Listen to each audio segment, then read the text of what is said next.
आज जो हम वो चैप्टर कंटिन्यू करेंगे जो पिछली क्लास में किया था, ऊतक टिश्यू। चैप्टर को कंटिन्यू करते हुए हम आगे बढ़ते हैं। चैप्टर है ऊतक। टॉपिक पिछली क्लास में हमने पढ़ा था मेरिस्टेमेटिक टिश्यू, मतलब कि विभज्योतक ऊतक। आज हम पढ़ेंगे स्थायी ऊतक। दो प्रकार के ऊतक बताए गए थे आपको, एक था विभज्योतक ऊतक, दूसरा था स्थायी ऊतक। विभज्योतक ऊतक हमने पूरा पढ़ लिया था। आज हम स्थायी ऊतक के बारे में पढ़ रहे हैं।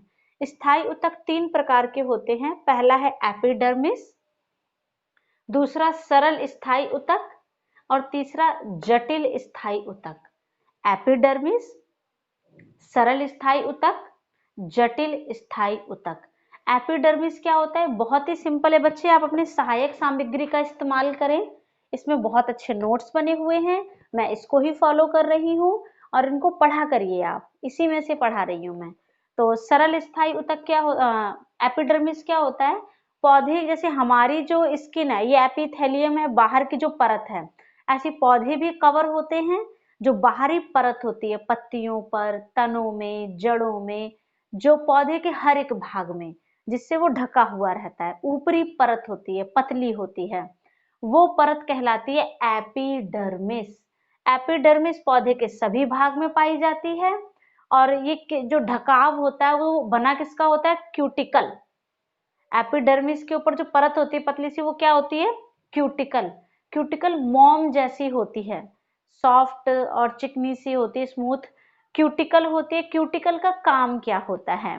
क्यूटिकल का काम होता है, जैसे अगर कहीं पर हम मोम लगा दें तो उसके ऊपर पानी नहीं रुकेगा, और वो उसको अंदर से बाहर से अंदर की ओर भी नहीं जाने देगा और अंदर की वस्तुओं को बाहर नहीं आने देगा। ठीक इसी प्रकार एपिडर्मिस में जो क्यूटिकल होता है वो ना ही तो अंदर की वस्तुओं को बाहर जाने देता है और ना ही बाहर की वस्तुओं को अंदर आने देता है। ये एक सुरक्षा प्रदान करता है। क्या? एपिडर्मिस। एपिडर्मिस में क्या होता है? क्यूटिकल। क्यूटिकल मोम जैसा होता है, ये सुरक्षा प्रदान करता है। जितने भी हरे भाग होते हैं उनमें क्या होता है बच्चे? स्टोमेटा, जिसको हिंदी में कहते हैं रंध्र कोशिका। स्टोमेटा मतलब रंध्र कोशिका। रंध्र कोशिकाएं क्या करती हैं? जब वो खुली होती हैं तो उनमें से गैसों का आदान प्रदान होता है या जल का आदान प्रदान होता है, और जब वो बंद होती हैं तो उनमें से जल का और गैसों का आदान प्रदान नहीं होता है। तो स्टोमेटा की पिक्चर में आपको ड्रॉ करके दिखाती हूँ। इसमें है क्या, ये समझ लीजिए आप, स्टोमेटा का आकार में बना रही हूं। ये स्टोमेटा बना हुआ है। यहां पर इसमें क्या होते हैं? द्वार कोशिकाएं। ये पूरा जो मैंने पिक्चर बनाया है ये स्टोमेटा भी कहते हैं इसको, रंध्र कोशिका भी कहते हैं। रंध्र कोशिका, ठीक है। रंध्र कोशिका ये है, जैसे आपने राजमा देखे होंगे, देखो उस तरीके की शेप आ रही है, ठीक है। जैसे दो राजमे के दाने को इकट्ठा कर दे जो शेप आएगी, तो ये क्या है? रंध्र कोशिका का आकार है। अब रंध्र कोशिका में इस समय देखो कितना बड़ा गैप है। अगर ये गैप बड़ा है तो इसका मतलब ये खुला हुआ है, ओपन है, खुला है, ठीक है। और जब इसका गैप कम होता है,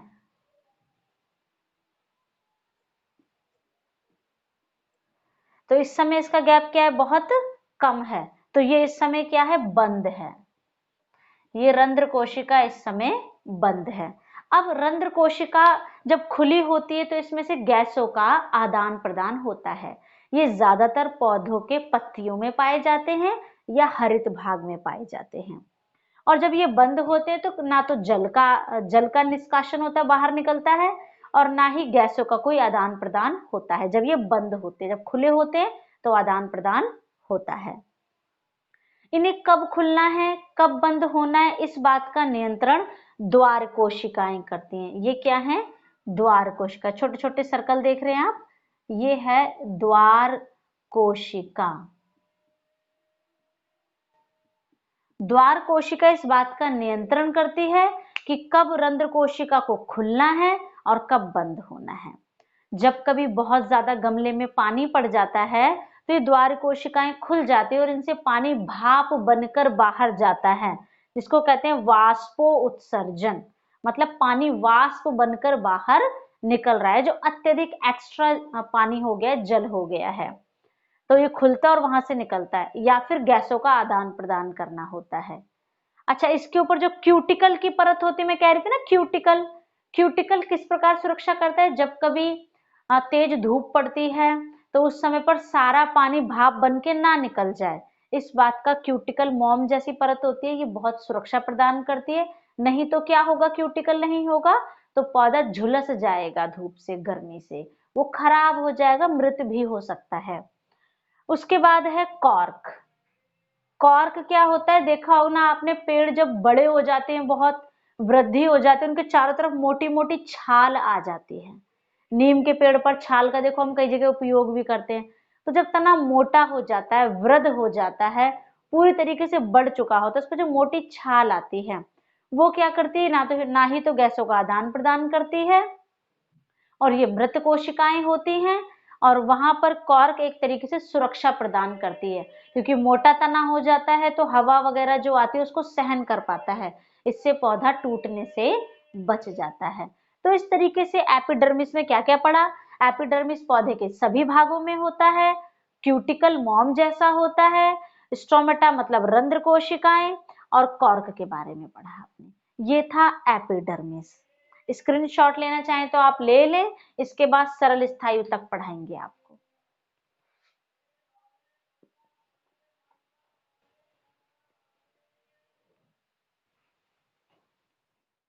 अब हम देखेंगे बच्चे, सरल स्थायी ऊतक, सहायक सहायक ऊतक भी कहलाते हैं। ये 3 प्रकार के सरल स्थायी ऊतक। इसमें क्या क्या आता है? पैरेनकाइमा,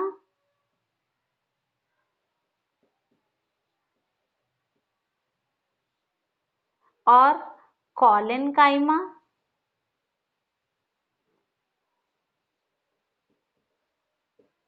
उसके बाद है थर्ड स्क्लेरेनकाइमा।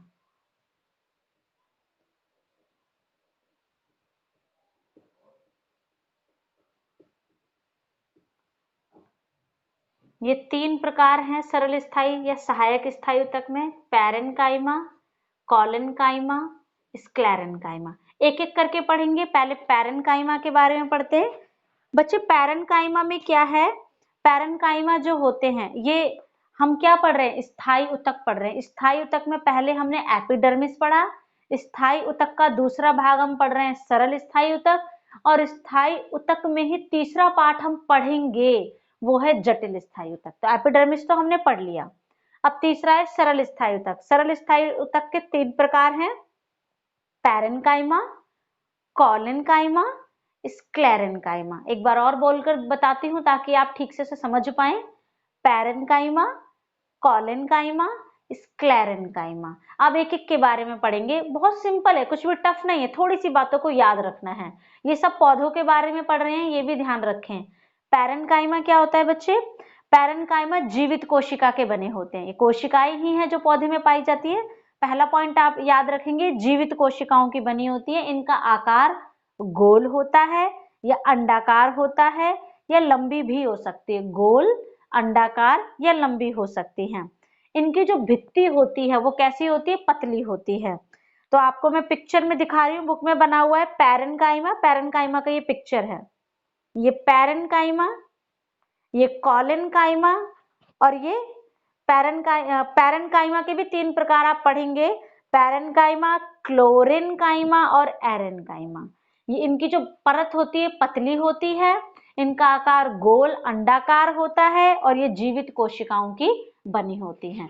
तो पैरेनकाइमा के 3 पॉइंट, पैरेनकाइमा के 3 पॉइंट, जीवित कोशिकाओं की बनी होती है, इनका आकार अंडाकार, गोल और लंबी होती हैं। इन तीनों में से किसी प्रकार आकार की हो सकती हैं। और तीसरा पॉइंट क्या है? पहला हमने क्या पढ़ा बच्चे इसके अंदर? सबसे पहले जीवित, फिर गोल या अंडाकार, और तीसरा इनकी जो भित्ति होती है, परत होती है, वो बहुत पतली होती है।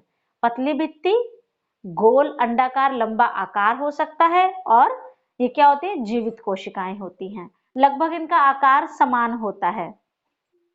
और ये कहाँ कहाँ पाई जाती है? पौधे के लगभग सभी भागों में पाई जाती है, जड़ में, तनों में, पत्ती में, फूल में, हर जगह। पैरेन्काइमा का कार्य क्या होता है? इसका कार्य होता है भोजन को जमा करके रखना, इकट्ठा करके रखना और पौधों को मजबूती प्रदान करना, और भोजन जो जमा होता है उसको सुरक्षित रखना। और क्या होता है? पौधे में जो अपशिष्ट पदार्थ होते हैं ना, कि कई पौधे होते हैं जिनमें गोंद निकलता है, क्रिस्टल निकलता है, टैनिन निकलता है, उनको भी इकट्ठा करके रखना। एक तरीके से देखा जाए तो कलेक्ट करना है, इकट्ठा करना इसका काम है। भोजन को इकट्ठा करना, मजबूती प्रदान करना, और जो भी अपशिष्ट पदार्थ के रूप में गोंद है, क्रिस्टल है, रेजिन है, टैनिन है, इन सबको इकट्ठा करके रखना। ये काम कौन करता है? पैरेन्काइमा। अब बहुत ही आसान सी बात समझाती हूँ आपको। पैरेन्काइमा पौधे के लगभग सभी भागों में उपस्थित होता है। पैरेन्काइमा हर जगह उपस्थित है, तो हरे भागों में जहां पैरेन्काइमा होगा, ऊपरी भाग हैं, जो नया पौधा उगता है उसके तने हैं, मुलायम होते हैं, हरे होते हैं, तो जितना भी हरा भाग है वहां पर भी पैरेन्काइमा है। लेकिन जहां हरा भाग है वहां के पैरेन्काइमा में क्लोरोफिल आ जाता है, उसी वजह से तो वो हरा है। पौधे में क्लोरोप्लास्ट मतलब क्लोरोफिल होता है, इसको हिंदी में कहते हैं हरित लवण। तो पैरेन्काइमा पौधे के हर भाग में है। जिन भागों में हरा रंग होता है उनमें क्या होता है? जिन पौधों में हरा भाग होता है वो पैरेन्काइमा क्या कहलाते हैं? क्लोरेन्काइमा। क्लोरेन्काइमा, ठीक है। ये अलग चीज है, ये कोलेन है, इसमें रा आया है, क्लोरोफिल से क्लोरेन बन गया है, और कोलेन अलग चीज है, ठीक है। पैरेन्काइमा जो हरे भाग होते हैं वहां हरित लवण होता है, क्लोरोफिल होता है, इसलिए इसको क्लोरेन्काइमा कहते हैं। अच्छा, जिन पैरेन्काइमा में ऐसे भी पानी वाले जो पौधे होते हैं उनकी कोशिकाओं के बीच में रिक्त स्थान थोड़ा ज्यादा होता है। जो पानी के अंदर पौधे, कमल है और भी कई सारे पौधे होते हैं जो पानी के अंदर पाए जाते हैं, तो उनकी कोशिकाओं के बीच में ना बच्चे थोड़ी दूरी होती है, रिक्त स्थान। और पौधों की तुलना में, जमीन वाले पौधों की तुलना में पानी वाले पौधों में उनकी कोशिकाओं के बीच में गैप होता है, जिस कारण से उन खाली स्थानों में हवा भर जाती है, मतलब एयर भर जाती है। हवा मतलब एयर, इंग्लिश में एयर कहते हैं हवा को। तो एयर भर जाती है, इस वजह से वहां पर भी पैरेन्काइमा है, पर वो पैरेन्काइमा क्योंकि उसमें हवा, एयर आ गई है, इसलिए उस पैरेन्काइमा का नाम हो जाता है एरेन्काइमा। ठीक है, कोई कंफ्यूजन तो नहीं ना? एरेन्काइमा क्योंकि उसमें क्या आ गई है? पानी वाले पौधों में एयर आ गई है, इसलिए उस पैरेन्काइमा को कहते हैं एरेन्काइमा। एरेन्काइमा।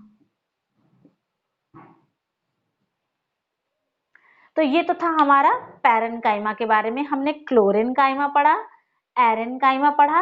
अब तीसरा क्या है? अब आगे हम बढ़ते हैं कॉलेन्काइमा की तरफ। कॉलेन, ये था क्लोरेन, रा आ रहा है, इसमें एन, ये अलग चीज है। कॉलेन्काइमा भी क्या होती है बच्चे? ये इनकी इनकी जो परत होती है ना, भित्ति, बाहरी परत, वो भी पतली होती है। जैसे पैरेन्काइमा की पतली थी, ऐसे ही कॉलेन्काइमा की बाहरी परत भी पतली होती है। और जो परत होती है ना, उस पर पता है क्या होता है? किस चीज का जमाव होता है? इसकी कोशिकाओं में जमाव होता है सेल्यूलोज का। सेल्यूलोज,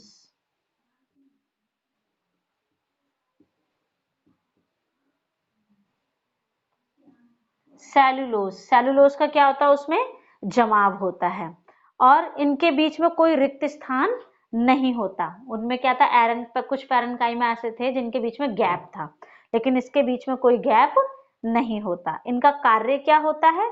ऊर्जा प्रदान करना।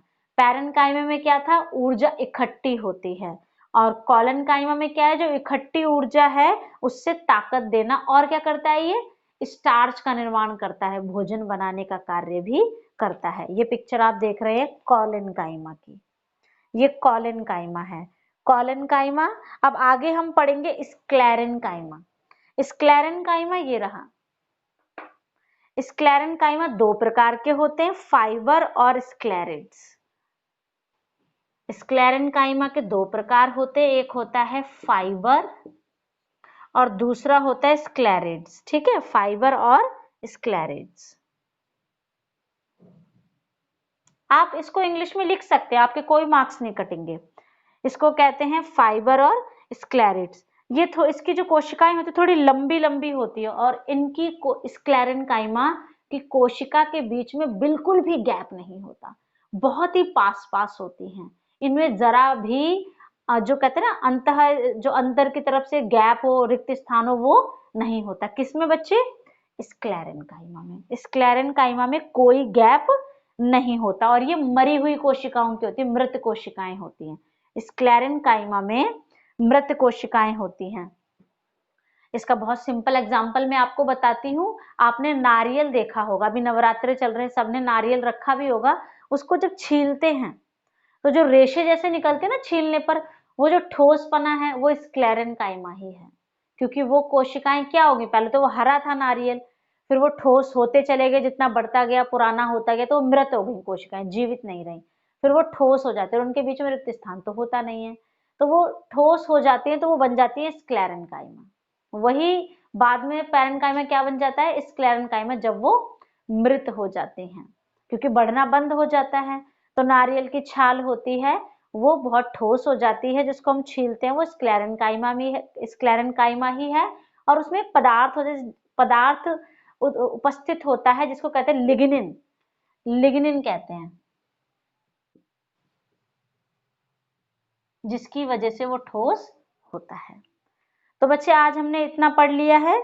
आगे हम देखते हैं जटिल स्थायी ऊतक। बड़ा ही सिंपल है जटिल स्थायी ऊतक, फटाफट हो जाएगा, बिल्कुल भी टफ नहीं है, आपको समझ आ जाएगा। इसका स्क्रीनशॉट लेना तो आप ले लीजिए।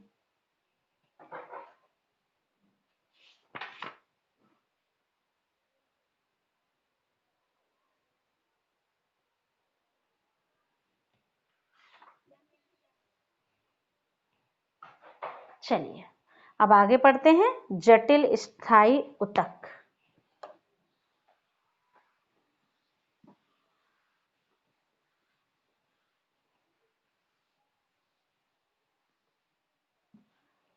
ये है हमारा तीसरा टॉपिक बच्चे, स्थायी ऊतक में ही पहला पड़ा एपिडर्मिस, दूसरा सरल स्थायी ऊतक और तीसरा जटिल स्थायी ऊतक। इसके बारे में पढ़ेंगे अब हम। ठीक है, जटिल स्थायी ऊतक भी दो प्रकार के पढ़ेंगे हम। एक होता है जाइलम, सुना हुआ नाम होगा आप सभी का, और दूसरा होता है फ्लोएम। ठीक है, जाइलम और फ्लोएम, ये दोनों ही क्या हैं बच्चे? आपके जटिल स्थायी ऊतक हैं। बहुत डिटेल में अगर आपको नोट्स बनाने हो तो आपके सपोर्टिंग मटेरियल में अच्छे खासे नोट्स बने हुए हैं, मैं इसको एक्सप्लेन कर देती हूँ। ठीक है, अगर कोई भी कहीं भी कोई डाउट हो तो आप पूछ लेना। अभी देखेंगे हम आगे जटिल स्थायी ऊतक। जटिल स्थायी ऊतक में जाइलम और फ्लोएम होते हैं। जाइलम की पिक्चर अगर आपको देखनी है,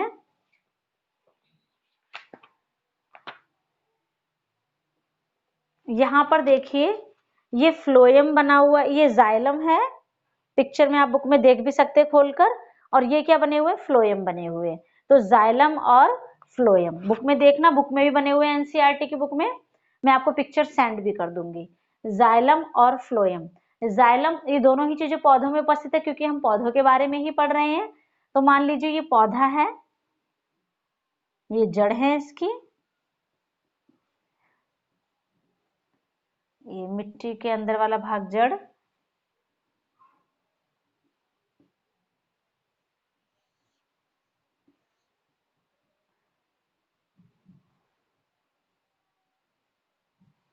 ये इसके फूल हैं बच्चे, फूल फल जो भी कुछ है। ठीक है, तो जो इसका भोजन कहाँ बनता है? पत्तियों में बनता है, प्रकाश संश्लेषण के द्वारा, क्योंकि हरा भाग है तो यहाँ पर क्या होता है? भोजन बनता है। तो जितने भी हरे भाग हैं, पत्तियां हैं, विशेषकर पत्तियों में भोजन बनता है।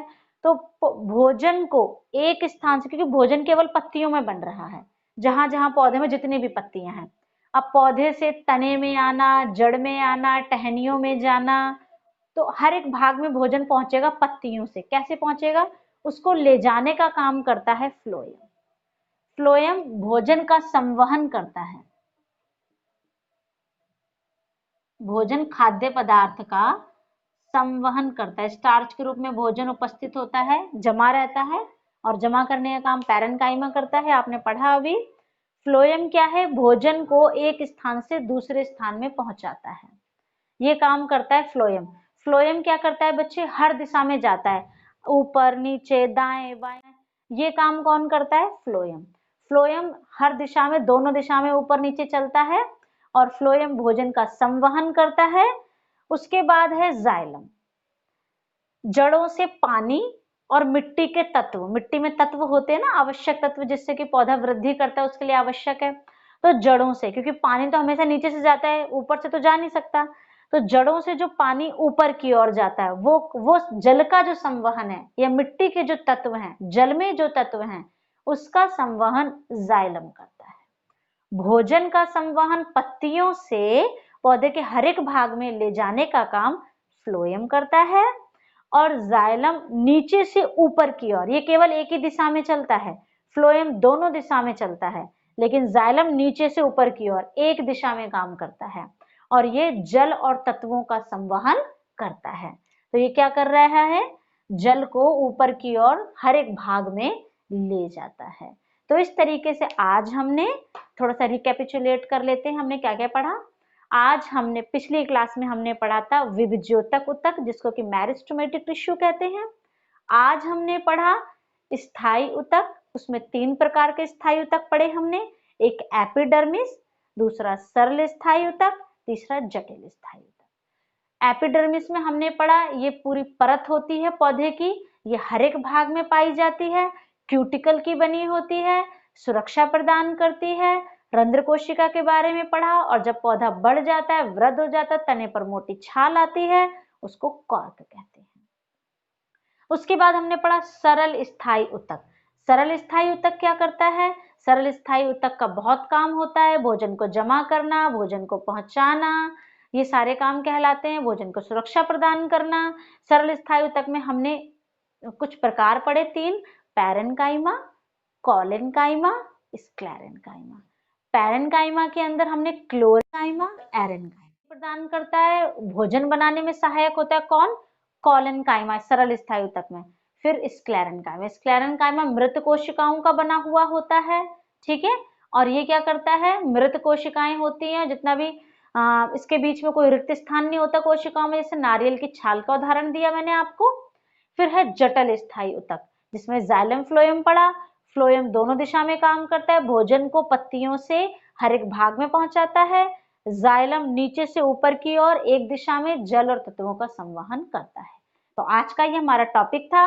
नेक्स्ट क्लास में हम जंतु ऊतक पढ़ेंगे। आज हमारा पादप ऊतक पूरा हो गया, नेक्स्ट क्लास में जंतु ऊतक पढ़ेंगे। आपको कोई भी डाउट हो तो चैट बॉक्स में कमेंट करके जरूर पूछें, और चैनल को सब्सक्राइब करें, बेल आइकन पे क्लिक करें, और लाइक करें वीडियो को, और जितना हो सके शेयर करें। ओके बच्चों।